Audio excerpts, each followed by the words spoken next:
Well, hello and welcome or welcome back to Read Becca for my weekly chatty catch-up on everything I've read, everything I'm currently reading, and everything I'm looking forward to reading, and some general life chit-chat, except that the format is broken currently because I'm right now off work, and that means I'm reading a lot and a little differently. I'm going to be clustering things together into videos, so right now, this is not actually everything that I read or finished, or I'm currently reading. We're going to talk about very little of what I'm reading actually today.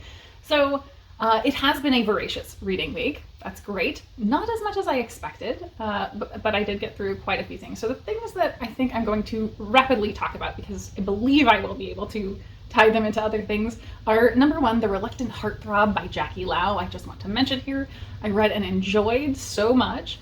It did seem like it was going to go a little overly spicy for me initially, because we did get some spice very early on, and it is a novella. But it really found its way back to the Jackie Lau that I know and love, who really engages with characters and interrogates them well. So I enjoyed it very much, and I'm probably going to pair it next week with another Jackie Lau, because I spotted Jackie Lau's newest release on the shelf of the library, so that should be upcoming. And then I read from a project that I have read from before. There was in 2021 a big project with New Zealand authors taking on a sort of shared universe of cozy fantasy set in a contemporary New Zealand that's very both magical and mundane. And I've enjoyed very much the novellas that I've read before from a single author, and so I was branching out to another author I've never tried before with Heart and Hearth by Klein. And I very much enjoyed it. It was predictably very mundane. There was just enough like internal character conflict. Not really any drama to it at all. Cute cat. So I will be talking about that one, almost certainly wrapped up more with a broader cozy fantasy vlog, because I definitely will be diving hard into cozy fantasy some more over the month. So expect that will be forthcoming. So I don't think I'm going to continue bringing up all the things that I've read until I actually wrap them up outside of this vlog, but just so we can get the rhythm of it, I think I wanted to mention those in case I missed them until much later in the month. So moving onward to other things that I read. First, I have a graphic work, Boys Weekend by Mattie Lubchansky. And I didn't know what to expect with this. I've not heard anybody talk about it, I don't think, but I enjoyed it a lot. It was very, very fun and funny. So this is, I would definitely say sci-fi, but it's much more about character and specifically about trans experience. So we are following a main character, Sammy, as she is facing a boys' weekend for the first time since she has transitioned. So they're headed out on a bachelor party weekend, and Sammy is cringe enough the best man. So you can tell that sets the tone for the human interactions, but let's focus on the plot for right now. So the plot is them headed on this weekend. It's at this high-tech island settled in international waters. It's kind of like Las Vegas times 1,000. Everything is very over the top, very expensive, no rules whatsoever. I don't think there was any super explicit content in here, but just beware, like they are talking about things like going to strippers and doing some very violent types of games, things like that. So there was some of that aspect, definitely an adult comic. And once they get there, there is also in their hotel a tech expo event going on. And things with this tech expo seem to be increasingly very strange. And it's kind of, is it an MLM? Is it a cult? Is it aliens? To be seen when you read the book. So that's sort of the plot as it goes along. It's them enjoying their bachelor party weekend with this strange tech expo going on. But in the background, there is all of that interpersonal discussion, and Sammy showing up with just immediately it being right on the wrong foot because of the expectations that have been set. And I feel like she didn't really set the expectations. Throughout, she doesn't stand up for herself and kind of correct people as they're misgendering her constantly. Just like that felt a little over the top because it was very like aggressively excessive how much they were doing that. And you can understand that they have this past understanding of her and who she was before, but it really comes across as no one's even trying to respect her in any way. And I do think that's part of the book, but it kind of took me out of it, that it was just so much heaped onto her. Why would she be there? If these were her friends, really, would she stay if they treated her that disrespectfully? And I don't know that we got quite that much depth. So that felt a little bit surface level. But also, I am totally sure that trans people do experience that from people they know. For me, I would just say, if these are meant to be your best friends and they're treating you like that, you would probably walk away. And she does give them an extra heaping of grace because they're her friends, I think, but doesn't set boundaries or communicate a lot of the time about what they're doing to her. And so I struggled with that, because that is just hard to watch people going through that level of being mistreated by the people who are supposed to be their best friends. But that's kind of balanced with this goofy, over-the-top story. So I don't know, I'm kind of mixed on this. I definitely lean strongly toward I enjoyed this, and I thought it was super creative and did a great job of relaying and making me feel uncomfortable about the situation that Sammy was put in with people who are meant to care about her. So very, very effective, I think, in that aspect, for sure. Definite points for that. But I do wish there had been more nuance of showing kind of a more healthy interaction. But yeah, I definitely am glad I picked this up, for sure. And then I have a very heavy nonfiction, The Hidden Roots of White Supremacy and the Path to a Shared American Future by Robert P. Jones. And this was an absolute 5-star. I loved it. If you can say you loved a book like this, it was very heavy, very difficult reading. I had also previously read from him in White Too Long. That book, for me, these were a little out of order in their reading. This is his newest, though. And I think he learned a lot about how to present the information and what to present from White Too Long. And so that one I learned a lot more new information, where this I feel is a fantastic starting point if you haven't dug into the topic past like high school. So here he is building the case for how the beginnings of America set us off on a course for white supremacy foundations underpinning everything about the country. And he's starting from indigenous genocide and colonization, the treatment throughout as that was happening. Beginning with the doctrine of discovery from white European Christianity as dominant and supreme, and basically giving a license to whatever they do has to be good, even if harm is done in the process, it's for the greater good. So that's a very simplified version, and he talks about that so much and in so much depth. And this the paperback version just came out, and it hasn't included extra afterward that goes in even more depth about the doctrine of discovery.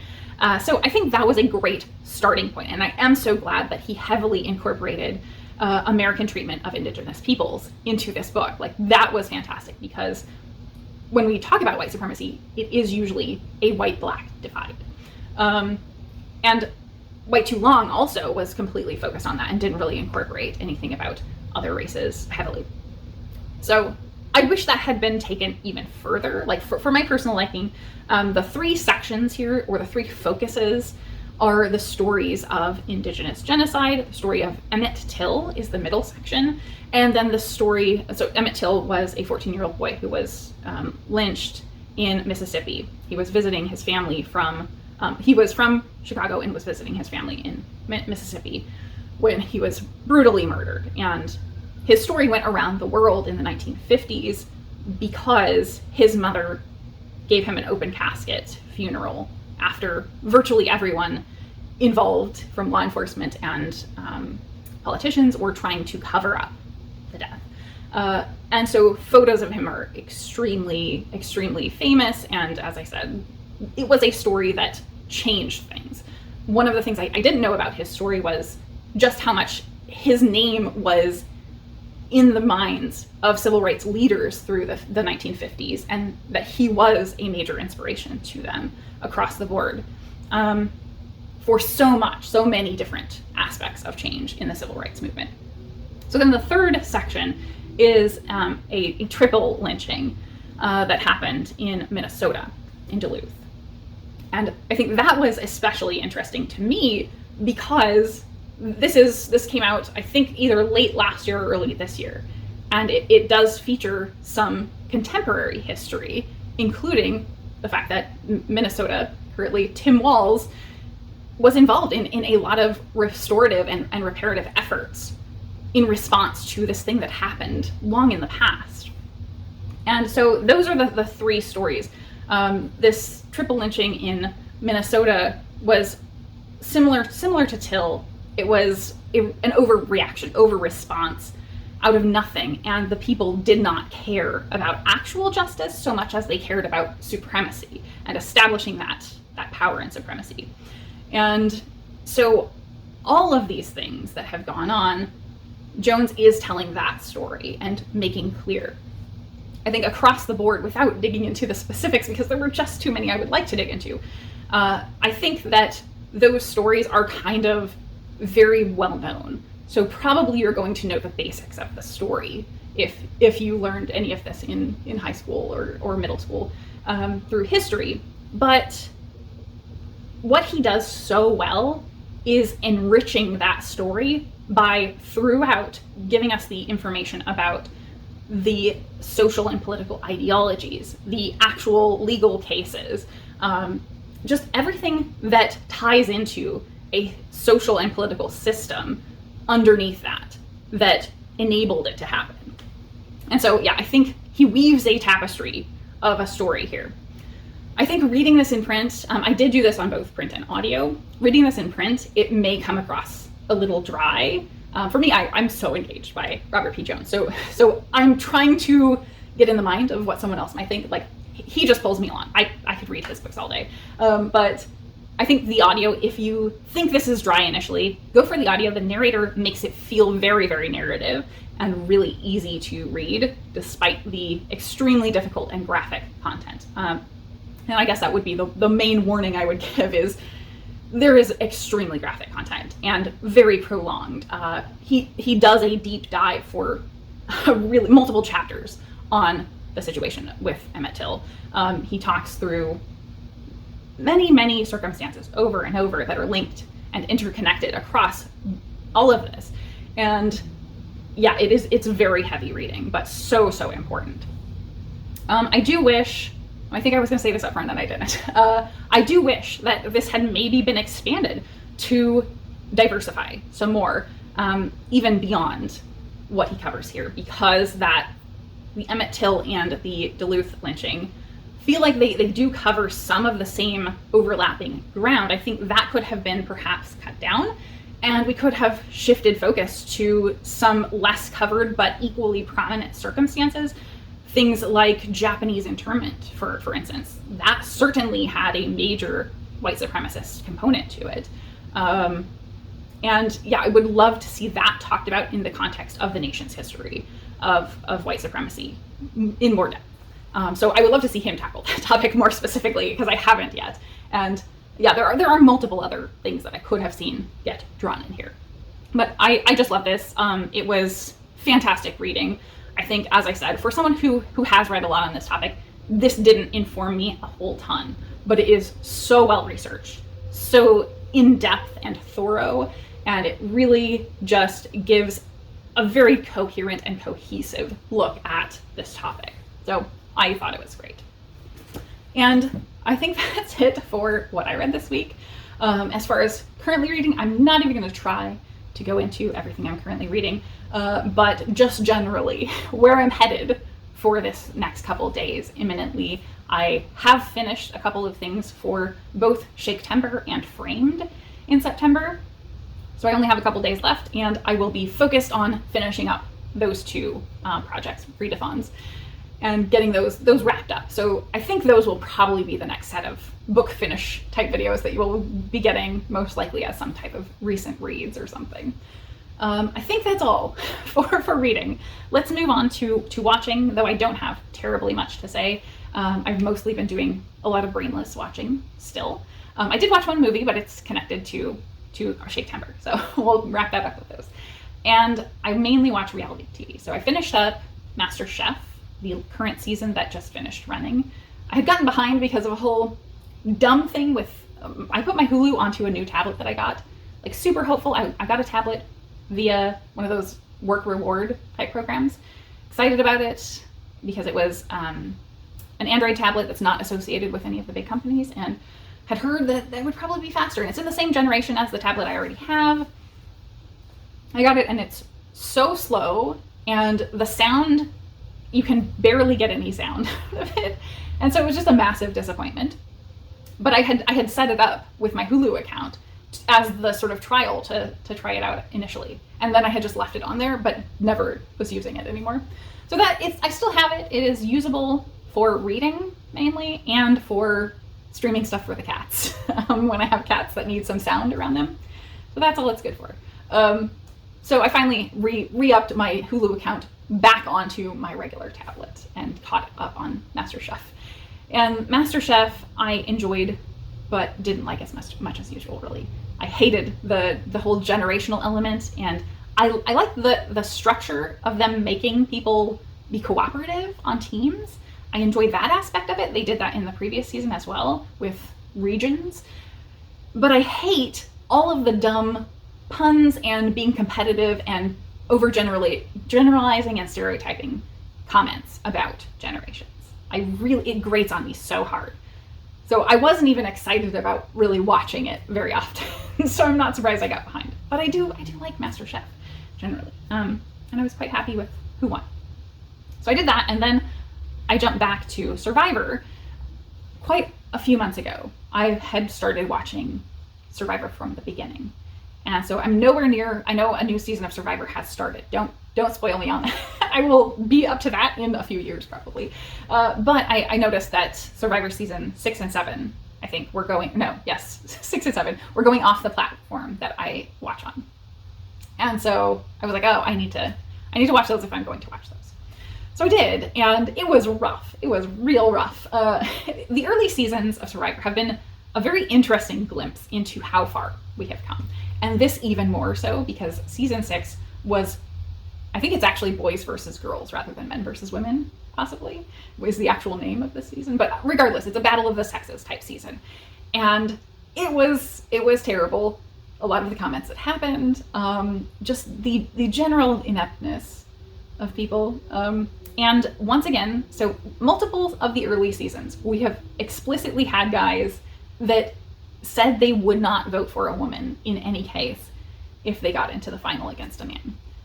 And so that was just generally crazy. So there was a lot of that. It was also interesting because we see play out the fact that them being separated initially at the start of the game, the women are totally fine.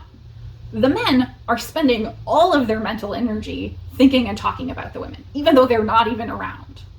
And it's wild to watch because that's something we know about repressive cultures that do very much mysticize and keep women separated.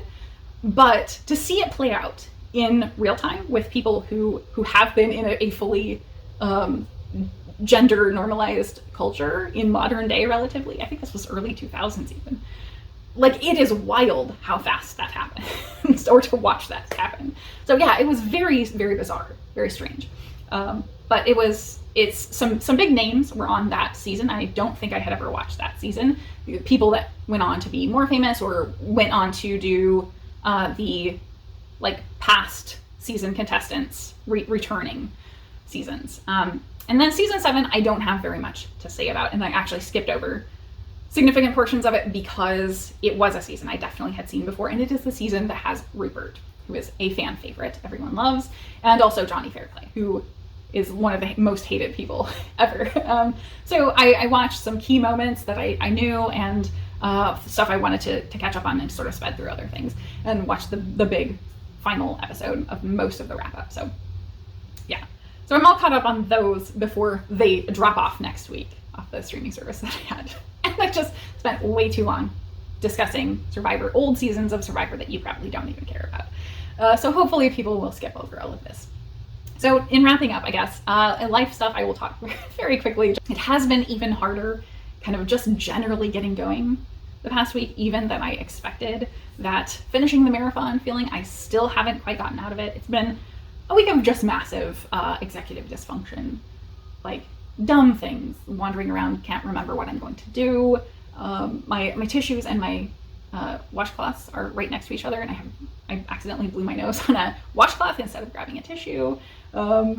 Turning off the water while I'm trying to wash dishes and then just holding the dish under. Like just really brain deadness for the past week. And it has been a very much ups and downs. And then every time I'm up and I think I'm out of it, the funk, I go back down. And the past 3 days I've been continuously on antihistamines, which has really not helped with my brain. So it's just not been fantastic, but it has been much more restful and calm. So I can't really complain. But I am very hopeful that this next week will fully get me out of the fog. So I'm looking forward to that. And hopefully, as I said, looking in toward this week, I'm very much focused the next couple days on Framed and Shortyseptember. So those are what you have to look forward to, I think, imminently. And I also have, because of my state this past week, I did not get to any of the videos I intended to film. So hopefully I will actually film some other videos. I do have definitely a tag I want to get to, and I need to wrap up my BookTube Prize stuff, because that is getting announced on the 4th, I believe, next Saturday. So I think that's everything for me today. What a ramble. I hope you are having a wonderful reading week, and thank you so very much for watching.